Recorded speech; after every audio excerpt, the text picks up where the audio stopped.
नमस्कार, रेडियो मृदान पर आपका बहुत बहुत स्वागत है। मैं हूं आपके साथ अभिषेक गुप्ता और अब समय हो चला है कॉर्पोरेट सेंट्रल का। 7 साल के बाद बीपीसीएल ने अपने निवेशकों को क्या दी सौगात? भारतीय इंटरप्राइजेस ने आईसीआईसीआई लोम्बार्ड में कितनी हिस्सेदारी बेची? एचडीएफसी एर्गो ने अपनी कौन सी हेल्थ इंश्योरेंस स्कीम की बंद? बताएंगे आपको। और इसके अलावा भी होंगी कॉर्पोरेट जगत से जुड़ी कई और बड़ी खबरें। तो चलिए फटाफट शुरू करते हैं कॉर्पोरेट सेंट्रल। सरकारी तेल मार्केटिंग कंपनी बीपीसीएल के बोर्ड चौथी तिमाही के नतीजों के साथ 1:1 के बोनस शेयर को मंजूरी दे दी है। यानी कि शेयर बायबैक को हर एक शेयर पर एक बोनस शेयर मिलेगा। कंपनी ने 7 साल में पहली बार अपने शेयर धारकों को बोनस देने की घोषणा की है। 2017 में कंपनी ने 1:2 के रेशियो में बोनस शेयर जारी करने की मंजूरी दी थी। खबर के चलते आज बीपीसीएल का शेयर 4.5% की मजबूती के साथ 618 रुपए 80 पैसे के स्तर पर बंद हुआ। सोलारा एक्टिव फार्मा के बोर्ड ने 375 रुपए प्रति शेयर के भाव राइट्स इशू के जरिए रकम जुटाने को मंजूरी दे दी है। राइट्स इशू के जरिए कंपनी की करीब 450 करोड़ रुपए की रकम जुटाने की योजना है। राइट्स इशू को मंजूरी की खबर से सोलारा एक्टिव फार्मा का शेयर करीब 0.25% गिरकर 452 रुपए 25 पैसे पर बंद हुआ। वित्त मंत्रालय ने आईडीबीआई बैंक में हिस्सा खरीद को लेकर रुचि दिखाने वाले निवेशकों की जांच को लेकर आरबीआई की ओर से हो रही देरी पर चिंता जाहिर की है। एक सरकारी अधिकारी के मुताबिक आरबीआई की ओर से हो रही देरी के चलते आईडीबीआई बैंक में स्ट्रैटेजिक हिस्सा बिक्री की प्रक्रिया होल्ड पर पड़ी है। आरबीआई इन निवेशकों की ओर से वित्तीय बोली जमा किए जाने से पहले फिट एंड प्रॉपर होने की जांच कर रहा है। सरकार आईडीबीआई बैंक के विनिवेश की प्रक्रिया को वित्त वर्ष 2025 के अंत तक पूरी करना चाहता है। खबर के चलते आज आईडीबीआई बैंक का शेयर हल्की कमजोरी के साथ 83 रुपए 35 पैसे के स्तर पर बंद हुआ।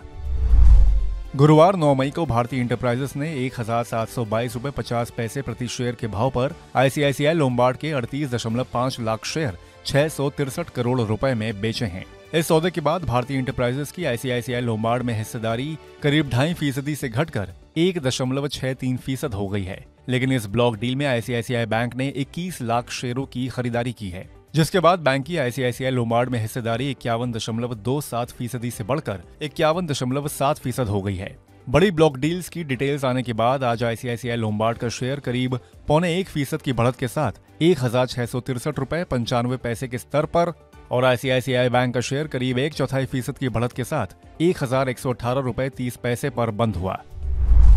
टाटा मोटर्स की टाटा मोटर्स फाइनेंस के तहत ऑटो लोन फाइनेंसिंग के कारोबार से जुड़ी सब्सिडियरी कंपनियों को अलग करने की योजना है और इन एनबीएफसी कंपनियों की आईपीओ लाने की तैयारी कर रही टाटा कैपिटल के साथ मर्जर की योजना है। इस तरह एक तो कंपनी का कारोबार व्यवस्थित होगा और दूसरा कंपनी के कर्ज में कमी होगी। खबर के चलते आज टाटा मोटर्स का शेयर करीब 0.2% की मजबूती के साथ 1047 रुपए के स्तर पर बंद हुआ। पेटीएम पेमेंट्स बैंक ने बिल पे यानी कि बिल भुगतान का कारोबार यूरोनेट सर्विसेज इंडिया पर शिफ्ट कर दिया है। हाल ही में पेटीएम पेमेंट्स बैंक ने अपने रिटेल सेल्स ऑपरेशन को आरबीएल बैंक में शिफ्ट कर दिया है। इसके अलावा मर्चेंट्स बैंक के सेटलमेंट के लिए एक्सिस बैंक के साथ समझौता किया है। पेटीएम पेमेंट्स बैंक इस साझेदारी के बाद अब यूरोनेट के जरिए बिल भुगतान की प्रक्रिया को पूरा करेगा। खबर के चलते आज पेटीएम का शेयर 5% के ऊपरी सर्किट पर 349 रुपए 65 पैसे के स्तर पर बंद हुआ। एचडीएफसी एग्रो ने अपनी health insurance scheme my health सुरक्षा को बंद करने का ऐलान किया है। माई हेल्थ सुरक्षा गोल्ड, माई हेल्थ सुरक्षा प्लैटिनम और माई हेल्थ सुरक्षा सिल्वर तीनों पॉलिसियां तत्काल प्रभाव से बंद कर दी गई हैं। अब ग्राहक इन तीनों प्लान को नहीं खरीद सकेंगे। इस प्लान के मौजूदा ग्राहक भी अपनी पॉलिसी को रिन्यू नहीं करवा सकेंगे। कंपनी ने कहा कि रिन्यू की तारीख तक यह स्कीम वैध होगी। खबर के चलते आज एचडीएफसी एर्गो की पेरेंट कंपनी एचडीएफसी बैंक का शेयर 0.5% गिरकर 1439 रुपए 85 पैसे पर बंद हुआ। मारुति सुजुकी को छोटे कारों के बाजार में दोबारा ग्रोथ लौटने की उम्मीद है। मारुति का कहना है कि आर्थिक वृद्धि की वजह से छोटी कारों की बिक्री में सुधार आ सकता है। इसी उम्मीद पर मारुति सुजुकी ने लोकप्रिय मॉडल स्विफ्ट का नया वर्जन पेश किया है और कंपनी हैचबैक सेगमेंट में इलेक्ट्रिक कार लॉन्च करने की भी योजना बना रही है। इन खबरों के बीच आज मारुति सुजुकी का शेयर 1% से ज्यादा चढ़कर 12,464 रुपए पर बंद हुआ। अब बात प्राइमरी मार्केट की।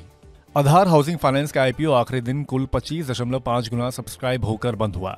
इस आईपीओ में क्यूआईबी यानी कि संस्थागत निवेशकों का हिस्सा सबसे ज्यादा 72.78 गुना भरा है। वहीं एनआईआई का कोटा 16.5 गुना और रिटेल निवेशकों का हिस्सा 2.45 गुना भरा है। इसके अलावा कर्मचारियों के लिए आरक्षित कोटे को करीब 6.5 गुना ज्यादा बोलियां मिली हैं। इस आईपीओ के जरिए कंपनी की 3,000 करोड़ रुपए जुटाने की योजना है। टीबीओ टेक लिमिटेड की आईपीओ को निवेशकों से शानदार रिस्पॉन्स मिला है। सब्सक्रिप्शन के आखिरी दिन इस आईपीओ को करीब 87 गुना के आसपास बोलियां मिली हैं। इस आईपीओ में क्यूआईबी यानी कि संस्थागत निवेशकों का हिस्सा सबसे ज्यादा 125.51 गुना भरा है। वहीं एनआईआई का कोटा 50.58 गुना और रिटेल निवेशकों का हिस्सा 25.65 गुना भरा है। साथ ही कर्मचारियों के लिए आरक्षित कोटे को 17.74 गुना ज्यादा बोलियां मिली हैं।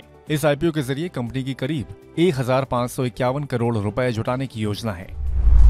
तो आज के कॉर्पोरेट सेंट्रल में बस इतना ही। ये पॉडकास्ट आपके लिए तैयार किया है हमारे सहयोगी संदीप ग्रोवर ने। बाकी बिजनेस, पर्सनल फाइनेंस और कॉर्पोरेट जगत से जुड़ी और खबरों के लिए सुनते रहिए रेडियो मनी 9 और डाउनलोड कर लीजिए हमारे मनी 9 ऐप को।